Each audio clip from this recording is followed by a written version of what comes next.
Hola hermano, muy agradecidos con Dios todos y yo también personalmente por las bendiciones que nos han llegado. Este día vamos a tratar de meditar en la palabra del Señor en un tema muy interesante, muy cautivante, que siempre tiene el anhelo uno de conocer más sobre profecía, y vamos a estudiar los 144,000. Así que los voy a invitar a que leamos en Apocalipsis 7.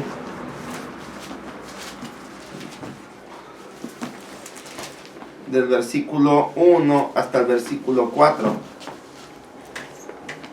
Después de estas cosas vi 4 ángeles que estaban sobre los 4 ángulos de la tierra, deteniendo los 4 vientos de la tierra, para que no soplase viento sobre la tierra, ni sobre la mar, ni sobre ningún árbol. Y vi otro ángel que subía del nacimiento del sol, teniendo el sello del Dios vivo, y clamó con gran voz a los 4 ángeles, a los cuales era dado hacer daño a la tierra y a la mar, diciendo: no hagáis daño a la tierra, ni al mar, ni a los árboles, hasta que señalemos a los siervos de nuestro Dios en sus frentes. Y oí el número de los señalados, 144,000 señalados, de todas las tribus de los hijos de Israel. Aquí leemos la narrativa de que un ángel iba a poner un sello en la frente, y el sello que iba a poner era el sello del Dios vivo, y que había unos vientos que iban a azotar a la tierra. Dice que iba a soplar sobre árbol, sobre mar y sobre tierra, y que un ángel llegó y dijo: sigan deteniendo los vientos, no los suelten, porque se espera señalar o poner un sello en los hijos de Dios. Y quien fue encargado un ángel. Ese ángel venía del nacimiento del sol. Así que vamos a tratar de entender, bajo la misma regla de siempre, que ninguna profecía es de particular interpretación. Así que empecemos primeramente viendo qué son los vientos. Leamos Jeremías en el capítulo 49, versículo 36 y 37. Y traeré sobre Elam los 4 vientos de los 4 puntos del cielo, y los aventaré a todos estos vientos, y ni habrá gente donde no vengan extranjeros de Elam. Y haré que Elam se intimide delante de sus enemigos y delante de los que buscan su alma, y traeré sobre ellos mal, el furor de mi enojo, dice Jehová, y enviaré en pos de ellos espada hasta que los acabe. En algunas profecías, como Daniel 7, Apocalipsis 13, los vientos representan las guerras, pero aquí en Apocalipsis 7 representa exactamente lo que Jeremías dice, la destrucción, pero la destrucción no por los hombres, sino dice el enojo de Jehová. Cuando uno ve esto, uno tiene que buscar entonces el contexto. El contexto del capítulo 7 es donde empieza el capítulo, donde termina el capítulo 6. Ahora sí que leamos en Apocalipsis 6, versículo 16. Y decían a los montes y a las peñas: caed sobre nosotros y escondernos de la cara de aquel que está sentado sobre el trono y de la ira del Cordero, porque el gran día de su ira es venida, y ¿quién podrá estar firme? O sea, la ira de Dios es la que se espera. La ira de Dios, dice en Apocalipsis, en el capítulo 15, en el versículo 6 y 7. Y salieron del templo 7 ángeles que tenían 7 plagas, vestidos de un lino limpio y blanco, y ceñido alrededor de los pechos con bandas de oro. Y uno de los 4 animales dio a los 7 ángeles 7 copas de oro, llenos de la ira de Dios, que vive para siempre, jamás. Así que se esperan 7 plagas que están profetizadas en Apocalipsis 16. Estas plagas son sobre toda la humanidad y especifica cada plaga hacia quién es dirigida en especial. Ese será otro tema cuando nos tenga que ver el tema de las 7 plagas. Por lo pronto estamos viendo que cuando venga Jesús, antes de que venga, se van a desatar la ira de Dios. Y esa ira son 7 plagas. Y va a ser unas plagas sin misericordia, sin bondad, sin nada de amor, sin nada de ternura. Porque es el enojo o la ira de Dios. Esos son los vientos que están deteniendo los ángeles. Cuando dice que había un ángel en cada extremo de la tierra, significa la labor ministerial de los ángeles. Los ángeles están haciendo llamados a través de los hombres y protegiéndolos de los peligros. ¿Por qué? Porque Dios quiere que todos procedan al arrepentimiento para que alcancen salvación. Así que hay un tiempo de prolongación. Algunas personas, cuando ven toda la maldad que existe, anhelan que Cristo ya venga. Desean que ya Cristo venga. Pero es la misericordia de Dios, como dice Jeremías en Lamentaciones, por la cual no hemos sido todavía consumidos. Ahí está la protección de los santos ángeles y están esperando la orden para dejar de proteger a los hombres. Pero en ese lapso de protección, que dice Apocalipsis 7, que lo vamos a volver a leer, dice que estos vientos o la ira de Dios iba a soplar sobre la tierra, sobre la mar y sobre los árboles. Si el viento es un simbolismo y los ángeles simbolizan un simbolismo que es el ministerio de ellos, entonces el mar tiene que tener un simbolismo. En Apocalipsis habla de una bestia. Apocalipsis 13 dice de una bestia que subía del mar. Daniel 7 habla de unas bestias que subían del mar. Y Isaías en el capítulo 13, si no ahorita vamos a ver, nos narra y nos explica qué simboliza el mar. No es 13, así que vamos a leer el capítulo 17 en el versículo 12 y 13.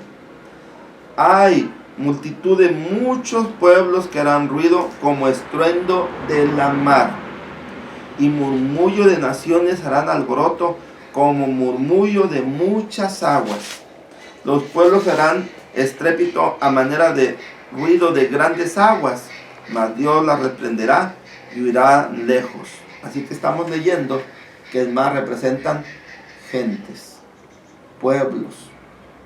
En Apocalipsis 17:15 dice las aguas donde has visto que las rameras se sientan son naciones, tribus, pueblos y lenguas.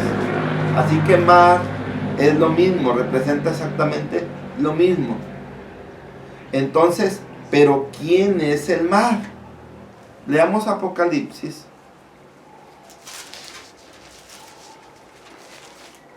En el capítulo 13, ¿quién gobierna el mar? Apocalipsis 13, versículo 1. Y yo me paré sobre la arena del mar y vi subir del mar una bestia que tenía 7 cabezas y 10 cuernos, y sobre sus cuernos 10 diademas, y sobre la cabeza de ella nombre de blasfemia. En el tema anterior de la mujer explicamos que esta bestia representa el papado. Todavía no lo hemos tocado, pero todavía vamos a tomarlo sin que veamos el tema. Y esta bestia, que es el papado, la Iglesia Católica, tiene una influencia sobre el mar. O sea, quiere decir que tiene una influencia sobre pueblos. Entonces, este mar está representando a la gente que está siendo cautivada por el poder espiritual del catolicismo.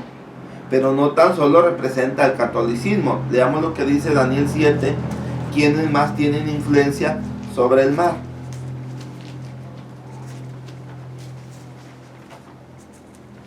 Daniel 7, versículo 2.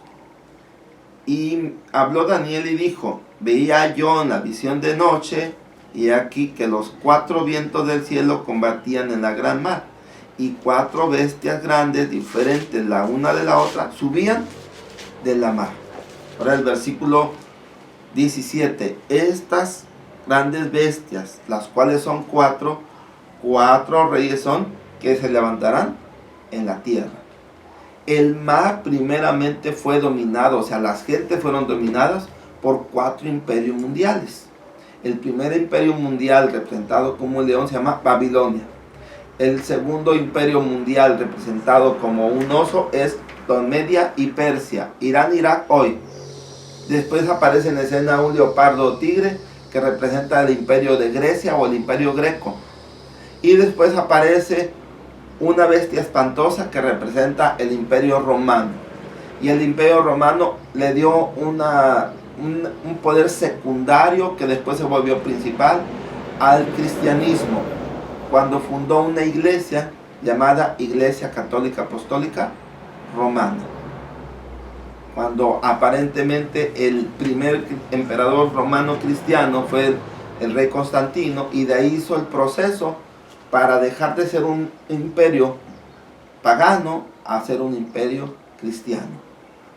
Y por eso estamos hablando que el mar es gobernado por el paganismo y por el catolicismo. El paganismo por la gente que vive ahí y que no son fieles, porque en los dos pueblos, o sea, en el catolicismo y en el paganismo, así como hay gente mala, también hay gente que es buena. Pero la gente mala o por sus cosas merecen morir. Todos merecemos morir porque somos pecadores. La paga del pecado es muerte. Pero por lo pronto el ángel le dice: deja, no soples sobre la mar. O sea, no permitas que la destrucción llegue a la gente que está siendo dominada por el paganismo o por el catolicismo. Todavía no los toques, dale la oportunidad. Ahora, digamos que ahora ¿quién representa la tierra? ¿Quién más tiene que ser protegido? Dice: para que no soples o no sople viento sobre la tierra, dice el versículo 1 de Apocalipsis 7. En Apocalipsis 12, en un tema anterior que vimos, leíamos en el versículo 16 del capítulo 12 de Apocalipsis, que dice que la tierra ayudó a la mujer y sorbió el agua que fue tras la mujer como un río, ¿sí?, para que fuese devorada, pero el agua lo sorbió, ¿sí? El dragón echó esa agua, pero dice que la tierra le ayudó. En ese tema se ve que la tierra que le ayuda son los católicos que conocieron la luz del cristianismo. Y estos más tarde fundarían iglesias como la metodista, como la presbiteriana, como la bautista, como la anglicana. Todas estas iglesias reformistas representan, junto con toda su descendencia, porque hay bautistas del primer día, bautistas del séptimo día, bautistas reformadas, etcétera, etcétera. O sea, hay una continuidad de descendencias de cada una de ellas. Estas representan la tierra. O sea, la tierra es representado como el protestantismo o como la reforma. Así que en esas iglesias, dice Dios a través del ángel, no los toquen todavía. O sea, la destrucción no las toquen. ¿Por qué? Porque cuando lee uno en 2 de Tesalonicenses capítulo 1, versículo 7 y 8, habla de que tenemos una esperanza en Jesús y que Jesús va a venir a dar el pago a los que no conocieron a Dios, pero que también a los que no obedecen el evangelio de nuestro Señor Jesucristo, en llama de fuego, para dar ese pago a ellos. Entonces, en los grupos que estamos viendo hay sinceros y hay falsos. Desgraciadamente, dice que en el tiempo del fin, por haberse multiplicado la maldad, dice que el amor de muchos estaría más frío. Así que cuando las personas llegan a una iglesia, se topan más con la sorpresa de que son más las personas falsas y fieles e hipócritas que las fieles. Pues eso estaba profetizado. Pero Dios tiene un pueblo en la iglesia católica, Dios tiene un pueblo en la iglesia presbiteriana, Dios tiene un pueblo en la iglesia cristiana, de la que se llama.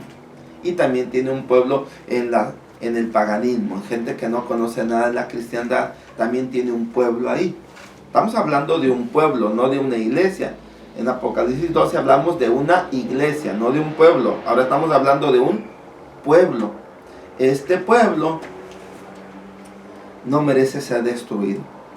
Así que le dice, detente. Todavía, detente. Ahora dice que también había otra tercera cosa que no tenía que ser azotada por el viento. Apocalipsis 7:1 sigue diciendo, dice que al final dice, ni sobre ningún árbol. ¿Quiénes son los árboles en la Biblia? Veamos lo que dice Salmo 1:1. Y ahí nos va a decir la Biblia quiénes son los árboles.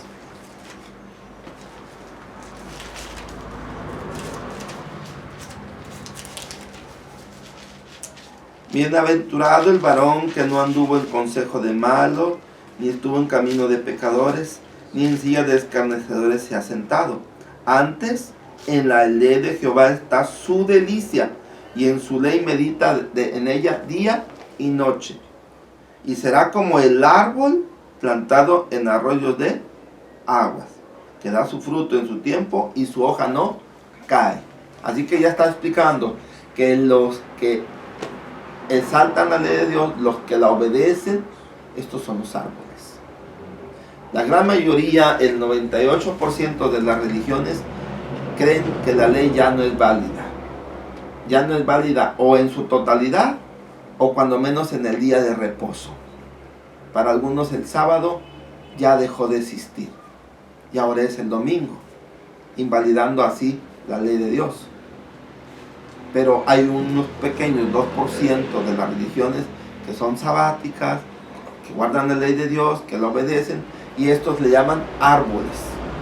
¿Por qué? Porque son los que meditan en la ley de Dios día y noche. Pero a pesar de que en esas iglesias hay personas que guardan los mandamientos, también hay hipócritas. Hipócritas que merecen también recibir la ira de Dios. Pero Dios está dando un tiempo para que esto no suceda. Así que en ese tiempo que está dando, se tiene que aprovechar. Dios, al darse cuenta que les da un tiempo, manda a un ángel o a una comitiva a que preparen a esos que no merecen ser destruidos. Vamos a ver qué es lo que Dios mandó. Apocalipsis 7, versículo 2. Y vi otro ángel que subía del nacimiento del sol, teniendo el sello del Dios vivo. Aquí está hablando de un ángel que ahora viene haciendo una labor. Trae un sello y ese sello lo está poniendo en aquellos que merecen tenerlo. Y que al hacer esto, clama con gran voz y dice que no hagan daño a la tierra ni a la mar hasta que se señale, ni a los árboles, hasta que se señale a los siervos de ¿qué? De nuestro Dios en sus frentes. Así que lo que estamos viendo aquí, que hay un ángel con un ministerio. Leamos lo que significa ángel en el Salmo 104:4. En la Biblia dice que el ángel es así: el que hace a sus ángeles espíritus y sus ministros al fuego flameante. En la versión antigua dice de esta manera, en la versión moderna dice ya de otra manera, muy diferente. Pero aquí está hablando que sus ángeles son ministros. O sea, quiere decir, tienen un ministerio. Entonces cuando dice que aparece un ángel, entonces quiere decir que aparece un ministerio. Un ministerio que venía del nacimiento, o que iba subiendo del nacimiento del sol. esta parte es la más interesante porque nos hace preguntarnos quién podrá ser este ángel.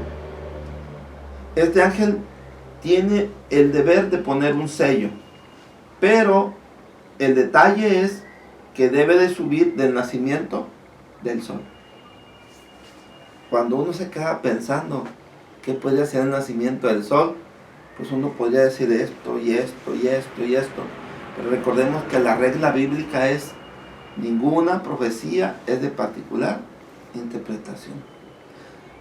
Debe haber algún texto o algo que nos diga de dónde viene el nacimiento del sol. Leamos en el 2 de Pedro, en el capítulo 1, un texto que nos va a dar luz para entender a qué se refiere esto.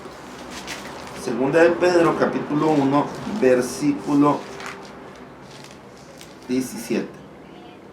Porque él había recibido de Dios Padre, honra y gloria, cuando una tal voz fue a él enviada de la magnífica gloria: este es el amado Hijo mío, en el cual yo me he agradado. Y nosotros oímos esta voz enviada del cielo, cuando estábamos juntamente con él en el monte santo. El apóstol Pedro, uno de los tres que estaban ahí cuando fue la transfiguración de Jesús, dice: doy testimonio, yo avalo porque yo lo vi, yo oí cuando el Padre habló y dijo que Jesús era su Hijo. Los que tengan duda de que Jesús es el Redentor del mundo, el Hijo de Dios, pues yo lo vi. Y el testimonio de Pedro, con su predicación poderosa, hacía que la gente se cautivara y se entregara a los pies de Jesús. Y pareciera ser que eso era muy importante, pero el apóstol Pedro dice que más que esto, vean lo que dice, que era más importante: tenemos también la palabra profética más permanente, a la cual hacéis bien de estar atentos como a una antorcha que alumbra en lugar oscuro, hasta que el día esclarezca y el lucero de la mañana nazca, dice una Biblia, o salga en vuestros corazones. Así que el Evangelio tiene un apoyo para rescatar al hombre. Pero si ustedes se fijan, antes que el Evangelio, Dios dio la profecía. Cuando le profetiza a Adán y Eva: enemistad pondré entre ti y la mujer, entre tu simiente y la simiente de ella. Esta te herirán en la cabeza y tú le herirás en el calcañar. Era una profecía de la salvación. Así que antes de la profecía, de la salvación, se ofreció la profecía. Después, en el versículo 21, o si no mal recuerdo el texto de Génesis 3, dice que Dios hizo túnica de pieles y los vistió. Ese era ya el plan de salvación. Así que antes era la profecía. Durante mucho tiempo en el Antiguo Testamento, aunque tenían muy presente ellos el plan de salvación, la profecía siempre fue la luz. Y para el Nuevo Testamento es exactamente lo mismo. Si no, no se hubiera dado el libro de Apocalipsis. Bastaría nada más con que dijeran: sé salvo en Jesús, y se acabó. Pero aquí está hablando que el libro de Apocalipsis es el libro que promete una profecía y otras profecías más, pero que tiene una función: hacer que en nuestra vida nazca el sol, o sea, que nazca Jesús. Así que este es un ángel que trae una labor de dar el tema profético, porque el nacimiento del sol, que significa Jesús, quien produce el nacimiento del sol es la profecía. El plan de salvación, cuando encontramos a un Jesús que murió por nosotros, despierta y sensibiliza nuestra vida, nuestra conciencia, y entonces nos acercamos a Él. Pero dice el apóstol Pedro: pero lo que te va a dar firmeza es la profecía. Así que ahora lo que estamos viendo es un ángel que tiene que predicar profecía. En Apocalipsis habla de un ángel que iba a predicar profecía. Leamos Apocalipsis 10, versículo 11. Y él me dice, necesario es que otra vez profetices a muchos pueblos, gentes, lenguas y reyes. Un día veremos este tema, disculpen porque estoy tomando de temas de aquí y de allá y no los hemos visto, pero para los que estén viendo el video y sepan ya de parte de estas profecías, pues esto representa cuando en 1833, para otros 1834, se abrió un libro profético y pudieron comprender un tema medular de ese libro profético que dice hasta 2300 días de tarde y mañana y el santuario será purificado. Esa cita se encuentra en Daniel 8:14. Iba a ser un libro que podría abrir el libro que para muchos se le complica entender. El libro de Apocalipsis, para algunos dicen que es un misterio porque no logran entenderlo. Porque el libro de Apocalipsis no se puede entender sin entender un libro anterior.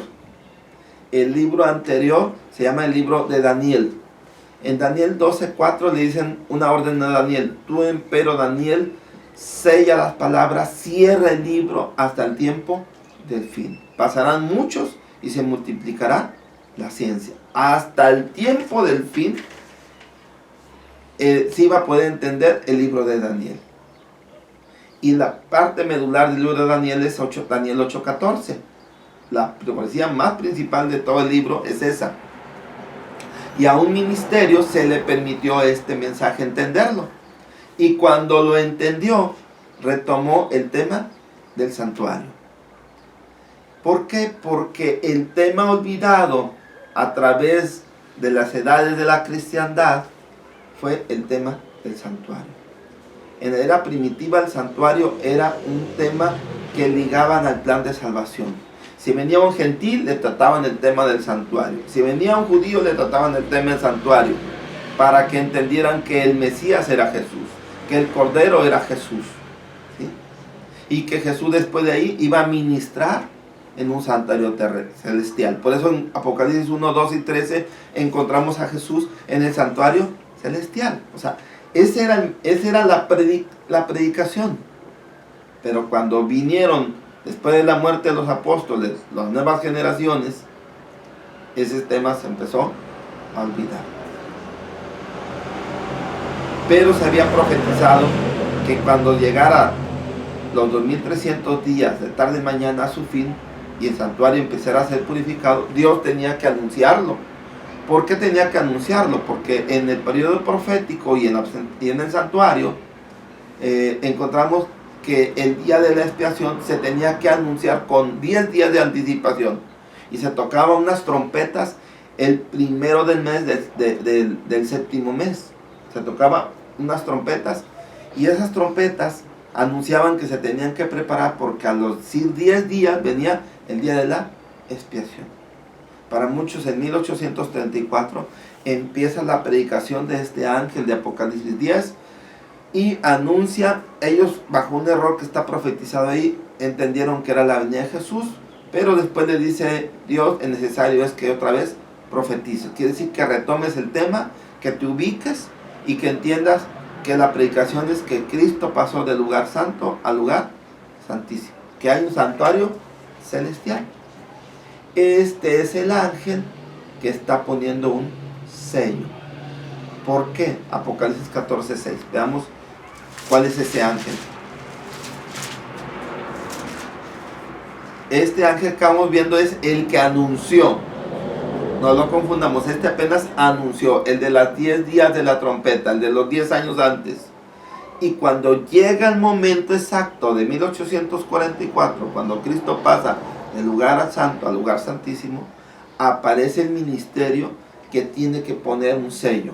Apocalipsis 14:6 dice: y vi otro ángel volar por el medio del cielo, que tenía el evangelio eterno para predicarlo a los que moran en la tierra, a toda nación, tribu, lengua y pueblo, diciendo en alta voz: temed a Dios y dale honra, porque la hora de su juicio ha llegado. Este ángel tenía que predicar de un juicio, o sea, este ministerio tenía que predicar de un juicio. La Biblia solamente habla de 2 juicios por parte de Dios. el juicio que va a hacer cuando Él venga por tercera vez o después de su segunda venida, y el juicio que hace antes, que está en Pedro, dice, es necesario que el juicio empiece por la casa de Dios, dice. Así dice, 1 de Pedro 4, 17 y 18, si no mal recuerdo. Entonces, en estos versículos narra que hay dos juicios. Antes de la venida de Jesús y después de la venida de Jesús. Y este ángel está anunciando que hay un ¿qué? Un juicio. Y este juicio no se está refiriendo a después de la venida de Jesús. ¿Por qué? Porque tiene un deber de predicar el evangelio. O sea, dando la oportunidad para enfrentarse a ese juicio. Entonces está hablando del juicio antes de que Él venga. Y cuando ve uno en dónde se encuentra ese juicio, se lo encuentra uno en el santuario. Porque dice que cuando llegaba el día de la expiación, también llegaba el día del juicio. Así que lo que estamos viendo aquí, que este ángel es el ángel que va a poner el sello. Este ángel se le conoce como el triple mensaje angélico, que empieza desde el versículo 6 de Apocalipsis 14 y termina hasta el versículo 12. Son 3 mensajes unidos, no separados, porque dice, y el segundo ángel le siguió, dice, y el tercer ángel los siguió. O sea, está diciendo que están unidos, no son mensajes separados. Así que estos 3 ángeles son los que van a encargarse de poner un sello. Y el punto medular es que deben de ser a través de la profecía. Y la profecía indica un punto exacto en que empieza esto, en Daniel 8:14. ¿Y en qué lugar? Dice, hasta 2300 días de tarde y mañana, y el santuario será purificado. Así que nos dice que viendo el periodo de los 2300 días, concluyen en 1844. Pero, sí, esa sería la fecha. Pero ahora vemos el lugar, dice, el santuario será purificado. Quiere decir que el tema que hay que ver para entender los 144,000 es el tema del santuario. Así que ahora vayámonos a ver por qué las tribus de Israel. Leamos en el libro de Éxodo, en el capítulo 28.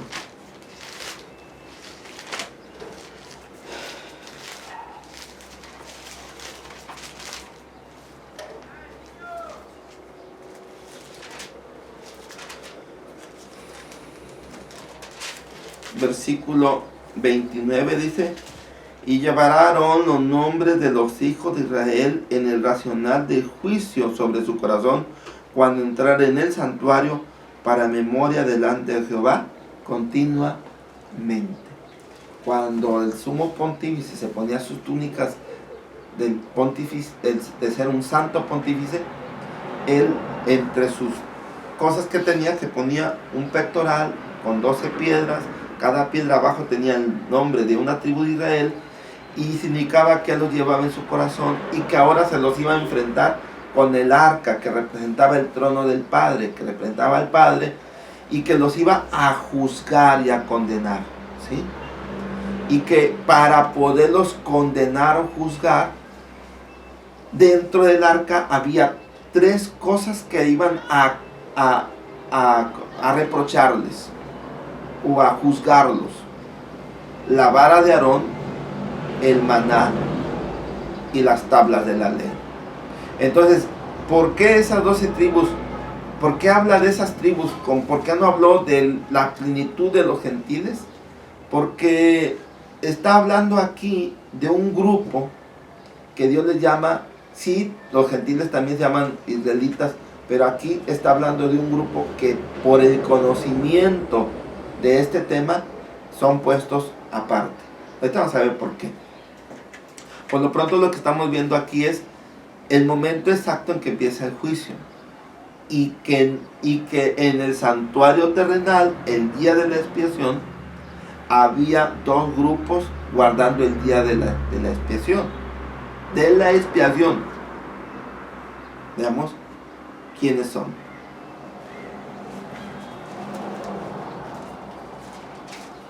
Levítico capítulo 16, y si no, ahorita vemos cuál es.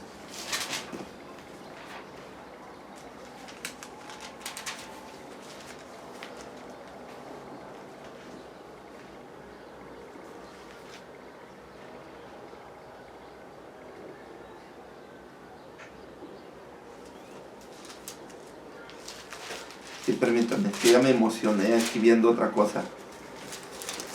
Levítico 16, versículo 29. En esto tendréis por estatuto perpetuo. En el mes séptimo, a los días del mes, afligiréis vuestras almas y ninguno obraréis, ni el natural, ni el extranjero que peregrina entre vosotros. Hay otro texto más que explica que los extranjeros podían participar del día de la expiación. Solo que quiero explicar de una manera cómo. De una manera figurada, disculpen que usa la Biblia, imagínense que este es el santuario. Aquí está el patio. Aquí enfrente se ponían los sacerdotes. El sumo pontífice iba a entrar al lugar llamado lugar santísimo.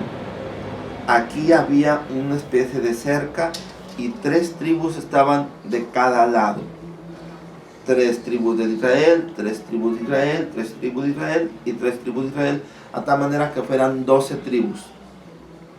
Pero como algunos gentiles se habían convertido al cristianismo, o al judaísmo más bien, entonces algunos estaban atrás de cada tribu. Así que aquí era un grupo de judíos israelitas y aquí había otro grupo de judíos, pero gentiles que se habían convertido al judaísmo. Entonces encontramos 2 grupos de israelitas, los israelitas naturales y los israelitas adoptivos.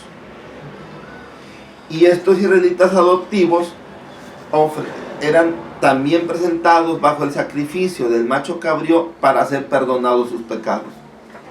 Pero si ustedes se fijan, una cosa es la expiación y otra cosa es el juicio. Y aquí, de una manera especial, dice, en el día de juicio, de una manera muy especial, se llevaba los pecados de todos y el perdón para todos, pero había un grupo selecto. Estos primeros, que eran los naturales, eran los que estaban en la presencia de Dios, a través del sumo pontífice. ¿Qué simboliza esto? Que todo el mundo sabe de la expiación, todo el mundo sabe que Jesús nos limpia de toda mal, nos limpia de todo pecado. Le preguntó a un evangélico y dicen, Cristo me limpia de todo mal, Cristo es mi Salvador. Pero si uno le preguntara, ¿estás en un juicio? ¿Sabes? Diría, no sé. El juicio va a ser cuando Él venga. Pero no, el juicio ya está siendo ahorita realizado.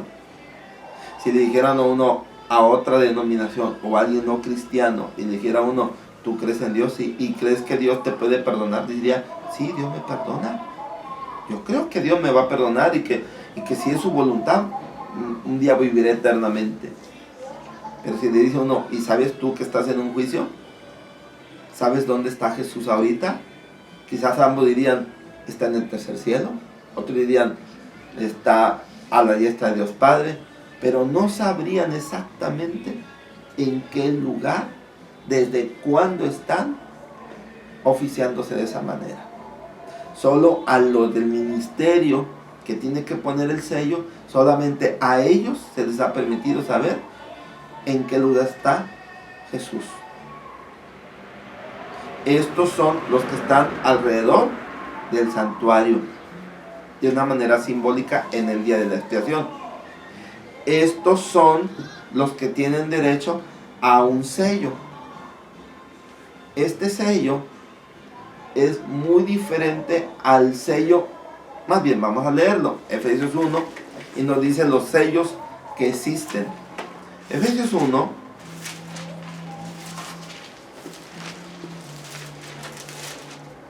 versículo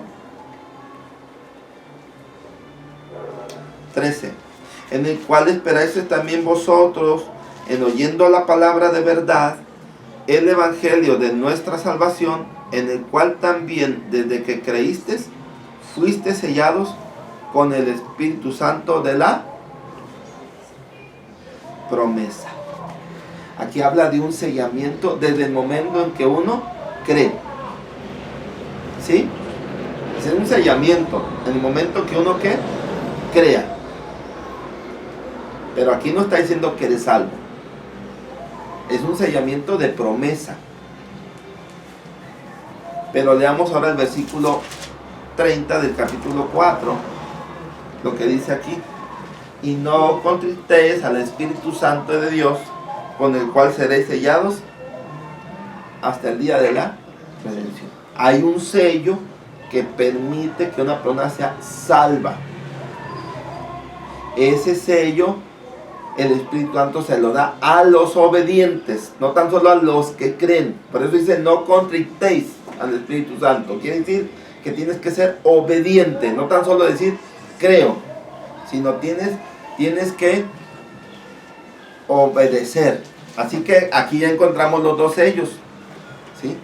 Así que si hay una persona obediente fuera de los que no conocen este mensaje, pues se van a salvar. Por eso dice: no le hagáis daño a los de la mar, no le hagáis daño a los de la tierra, hasta que se ponga un sello, ¿sí? Ese sello para algunos va a ser el sello que pone el Espíritu Santo bajo el conocimiento donde llegaron a tener. Hasta ahí. La obediencia llega a ese conocimiento adelante. Y son puestos en un grupo selecto. Este grupo selecto, la Biblia le tiene un nombre: Apocalipsis 7, versículo 4.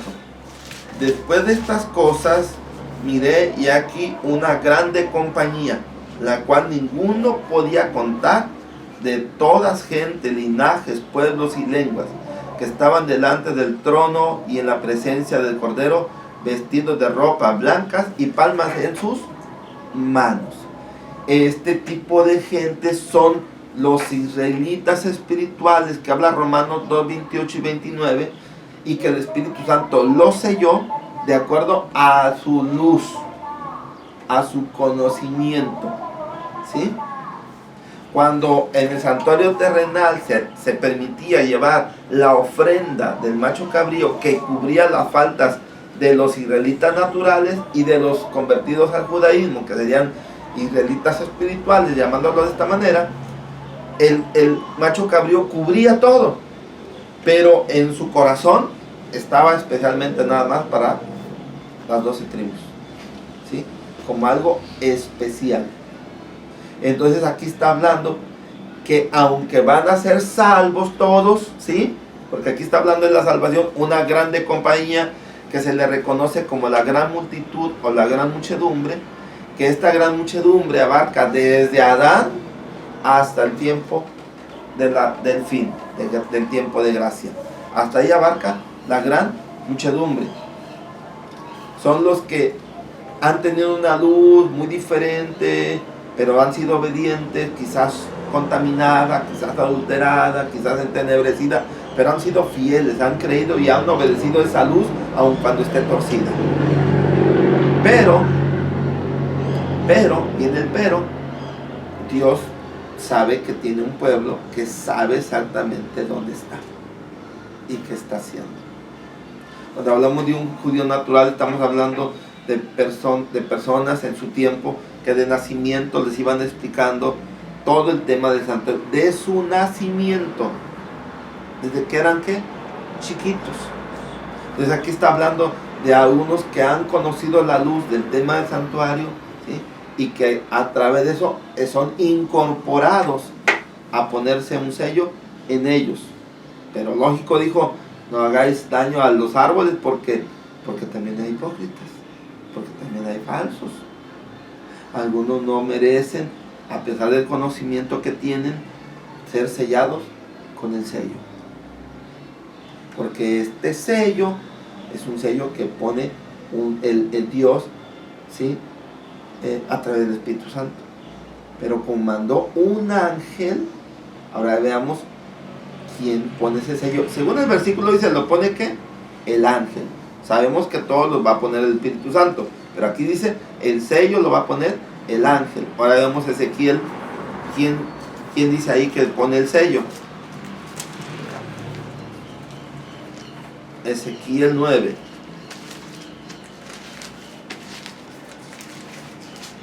Versículo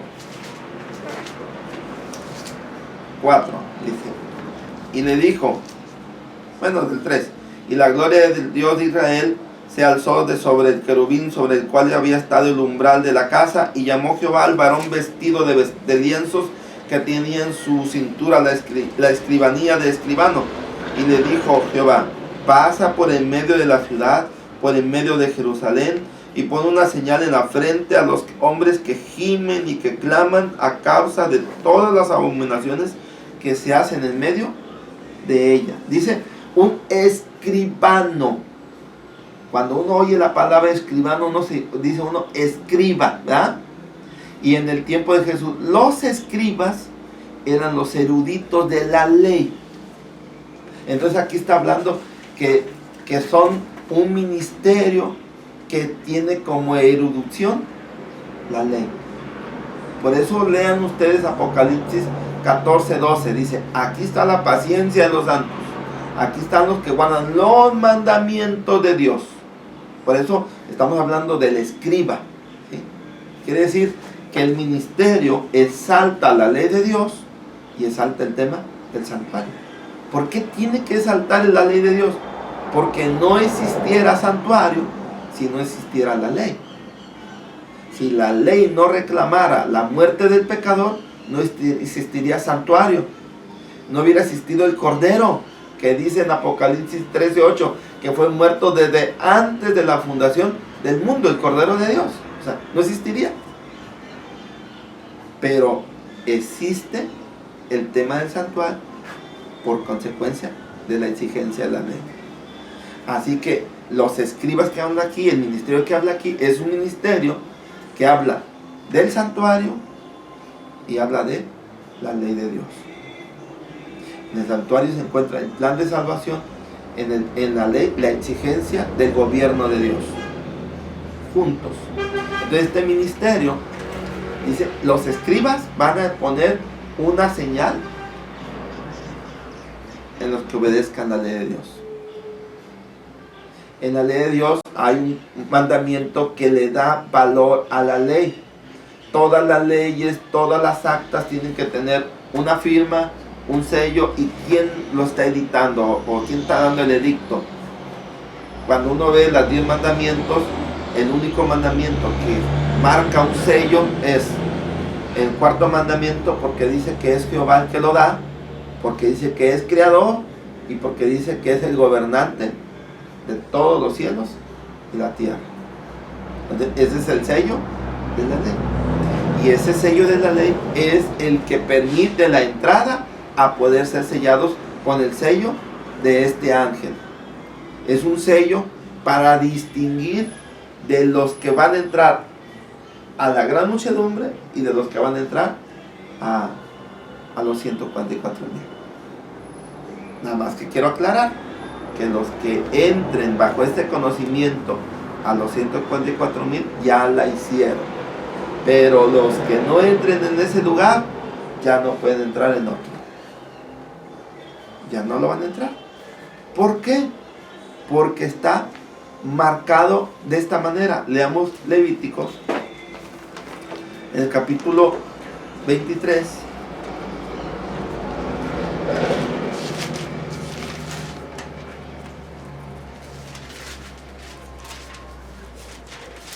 Un versículo 27. Pero los días de este mes séptimo será el día de las expiaciones. Tendréis santa convocación y afligiréis vuestras almas. Y ofreceréis ofrenda encendida a Jehová. Ninguna obra haréis en este mismo día, porque es día de expiaciones, para reconciliaros delante de Jehová vuestro Dios. Porque toda persona que no se aflige en este mismo día será cortada de su pueblo. Y cualquier persona que hiciera obra alguna en este mismo día, yo destruiré a tal persona. Aquí está hablando que no hay oportunidad ya. O la toma o la pierde.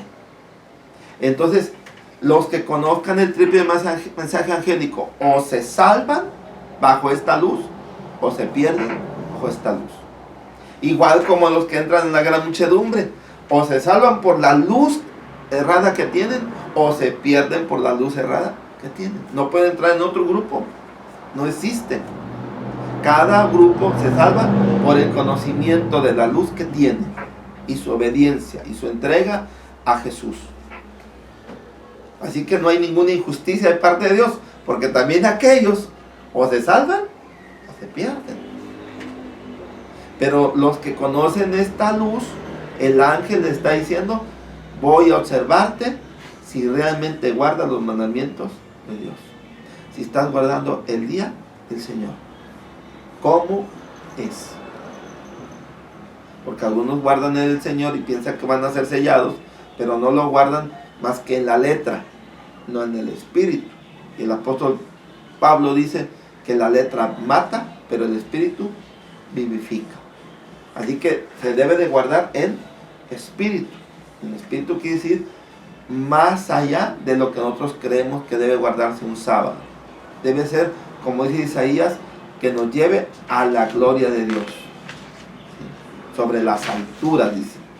Entonces, lo que estamos viendo aquí es que los 144,000 tienen que tener el sello del Dios vivo. El sello es el poder del Espíritu Santo, que a través del tema del conocimiento del santuario, que exige una entrega más grande, porque leímos, dice: quien no se aflige en este día será cortado. Un evangélico o alguien que crea que se siente que es consagrado y que es esto, pero es fiel, se va a salvar a pesar de su presunción. Pero los que están en este grupo, dice que deben estar afligidos, no deben de creérsela, que saben, que conocen, que hacen, que estudian, que oran, que no pueden creerse nada, porque fueron llamados a afligirse, fueron llamados a sentirse que estaban mal en su condición, que era lo que hacían los judíos en el día de la expiación. Estaban recordando sus pecados pasados y arrepintiéndose. Las personas no pueden vivir de lo que ahora son, porque lo que quieren recordar o lo que ahora son, olvidan lo que les falta por cambiar, y siempre están pensando: ya cambié, yo soy otro, ya no soy la misma. Pues sí, pero no eres la misma, pero te falta. Entonces, ¿de qué te enorgulleces? Dice el apóstol Pablo en Corintios, dice: si tienes algo, ¿por qué te enorgulleces si no es tuyo? Dice, y si lo fuera, dice, mal harías. Ya está en 2 Corintios 4, en los primeros versículos, ahí van a ver la narrativa esa. O sea, está hablando de que el Hijo de Dios, los que conocen este tema del santuario, deben afligirse, estar pensando siempre en sus pecados, que necesitan cambiar, que necesitan ser transformados. Y hay un detalle: entre más se acercan a esa luz que es Jesús en sus vidas, más sucios se ven, más pecadores son. El apóstol Pablo lo entendió y dijo: todo lo que yo me he ganado, todas mis ganancias, todos mis cambios, todas mis victorias, las tengo por nada, con tal de ganarme el inminente conocimiento del amor de Jesús. O sea, ahí nos dio el secreto. O sea, los últimos tienen que sentirse indignos, porque como son los últimos, se van a transformar en los primeros. Y porque Jesús siempre dio el secreto: el que se humillare será ensalzado. Así que estos hombres deben de ser de ese tipo. Además deben ser hombres que dice que no harán obra alguna, quiere decir que no harán maldad, vivirán una vida pía. Bueno, eso lo vamos a ver en un tema, cómo deben de ser los 144,000, pero por lo pronto estamos viendo que deben ser personas que aflijan su alma, pero que también demuestren actos de bondad, que es un Jesús que está en su vida, un Jesús manifestado en su corazón, en su mente y en sus acciones. Entonces, estos merecen ser sellados, pero como es un tiempo prolongado, para el judío era un día, eran unas horas, pero para nosotros 1844 para acá ya más de más de 100 años, ¿no? 160 y tantos años, 170 y tantos años. Entonces ya llevamos mucho tiempo, algunos ya hasta se murieron, y entonces este sello se tuvo que llamar el sello del Dios vivo. Porque muchos piensan y dicen, es que los 144,000 tienen que ser sellados justo cuando Cristo venga. Y no, aquí le llama el sello del Dios vivo. El sello del Dios vivo empezó en 1844, el sellamiento. Pero muchos dirán, pero ya se murieron, entonces no es así. Si el versículo dice el sello del Dios vivo. Veamos lo que dice Lucas para entender eso del Dios vivo.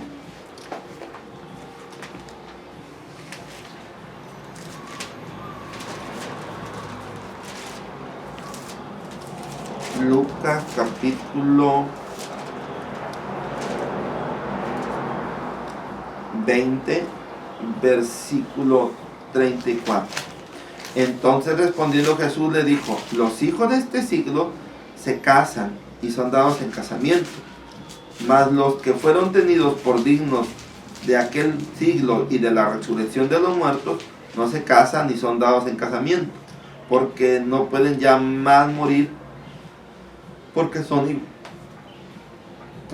iguales a los ángeles y son hijos de Dios cuando son hijos de la resurrección.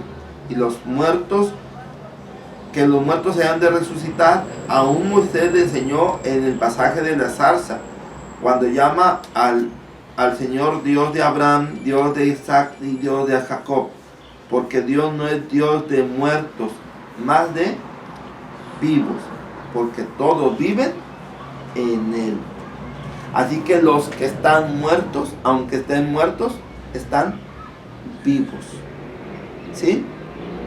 A pesar de que en 1844 murieron unos, para Dios están vivos, mientras que Él está oficiando en el lugar santísimo, porque para Él son personas que todavía están vivas, solamente están durmiendo. Y entonces se llama el sello del Dios vivo. ¿Por qué? Porque es un Dios de vivos, no es un Dios de muertos. Desde 1844 empezó el sellamiento y a partir de ahí se van a contar 144,000 sellados. Son los que conocen el triple mensaje angélico. Solamente ellos tienen derecho a pertenecer a los 144,000. Los que saben que están en un juicio investigador, los que saben que Cristo está en el santuario celestial como sumo pontífice y que tienen que entregarse plenamente. Estos solamente son los que tienen derecho a ser parte de los 144,000. Nada más. ¿Sí? Así estamos viendo cuál es la puerta para entrar a ser parte de los 144,000. Es nada más la puerta. No quiere decir que ya porque me sé el tema del santuario, porque lo desgloso y porque yo ya guardo el sábado, no, ya soy de los 144,000. No, es la puerta. Es el motivo para decir tienes derecho a que se te pueda poner el sello. Pero en otro tema vamos a ver los requisitos para los 144,000. Aquí solamente estamos viendo el por qué van a ser sellados, a través de qué, quién es el ángel. El ángel es un ministerio que predica a Cristo nuestra justicia, un Cristo que está en el lugar santísimo, oficiando por su pueblo, pero también por su iglesia. Si le pusiéramos una ilustración, diríamos que su pueblo son todos, pero su iglesia son los que conocen el triple mensaje angélico, los que tienen derecho a ser parte de los 144,000. Explicar que son 12,000 señalados de cada tribu es explicar que cada tribu representa un carácter. Solamente voy a explicar un solo carácter. Casi normalmente explico uno o dos, porque casi siempre quiero pedirles que ustedes en lo particular investiguen, lean las citas y lo vayan desglosando el tipo de carácter. Pero veamos el carácter.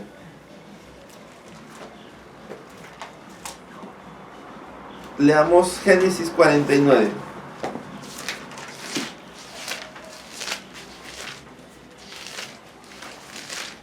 Veamos la primera tribu de Israel. En las bendiciones que dio Jacob. Génesis 49, 3. Rubén, tú eres mi primogénito, mi fortaleza, el principio de mi vigor. Ahora dice, principal en dignidad. ¿Qué simboliza esto? Que son personas que tienen mucho orgullo. A veces ese orgullo puede caer en la soberbia. Son personas que tienen mucha dignidad. Y luego dice, principal en ¿qué? En poder. O sea, son personas que son arrojadas, valientes, atrevidas, ¿sí? Son personas que se deciden, que toman decisiones y las echan para adelante. Yo creo que uno va identificando ese tipo de carácter en personas. Luego dice, corriente como las aguas, dice, no seas el principal.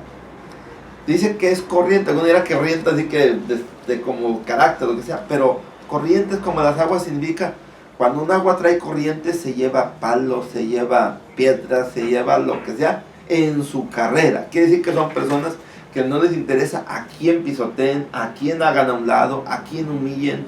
Simplemente ellos traen su finalidad y ellos lo quieren, lo quieren, lo quieren y lo quieren. Sin importar a quién dañen, a quién arrastren, ¿sí? O sea, son personas que estamos hablando de sus rasgos malos, pero se supone que si son salvos, ya esos rasgos ya fueron transformados. Pero en sus inicios, así son, ¿sí? Entonces, digamos, el otro dice, por cuanto subiste al lecho de tu padre. Quiere decir que son personas que le mueven las pasiones. Porque recuerden que Rubén se metió con una de las mujeres de Jacob, una de las concubinas. Entonces, aquí estamos viendo que son personas que son pasionales, son arrojadas, que han sido muy motivadas por sus pasiones. Dice, entonces te envileciste subiendo a mi estrado. Y así podemos ir viendo uno por uno y vamos a encontrar los rasgos de carácter, ¿sí?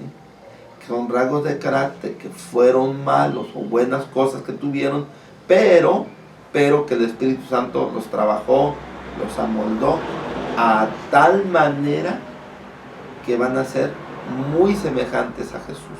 Eso lo vamos a ver en un tema aparte, ¿sí?